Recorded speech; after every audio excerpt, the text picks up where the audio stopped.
మా ప్రతినిధి పాషా జాయిన్ అవుతూ ఉన్నారు విజయ్ దేవరకొండ యాక్సిడెంట్కి సంబంధించి, ఆయన వాహన యాక్సిడెంట్కి సంబంధించి. పాషా, ఘటన ఎప్పుడు జరిగింది, ఎలా జరిగింది, ఎవరెవరు ప్రయాణిస్తున్నారు అందులో?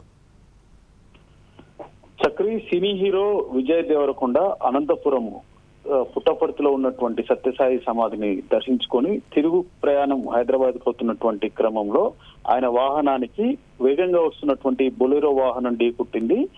ఈ ఘటనలో విజయ్ దేవరకొండకు సంబంధించినటువంటి వాహనము సైడ్ బ్యాక్ రెండు పక్కల కూడా డ్యామేజ్ అయినటువంటి పరిస్థితి ఉంది. అయితే సినీ హీరో విజయ్ దేవరకొండకు మాత్రం త్రుటిలో ప్రమాదం తప్పిందని చెప్పేసి ప్రధానంగా పేర్కొనవచ్చు. ఈ కారులో విజయ్ దేవరకొండతో పాటు వాళ్ళ అమ్మ, వాళ్ళ సోదరుడు ఇద్దరు కూడా ప్రయాణిస్తున్నారు. వీరు ప్రస్తుతం మాత్రం ఆ కారుని అక్కడే వదిలేసి వేరే కారులో హైదరాబాద్ కి హుటాహుటిన బయలుదేరారు. అయితే వేగంగా వచ్చినటువంటి బొలెరో సైడ్ నుంచి ఢీకొట్టడం తోటి ఈ ప్రమాదం జరిగినట్టుగా పోలీసులు చెప్తున్నారు.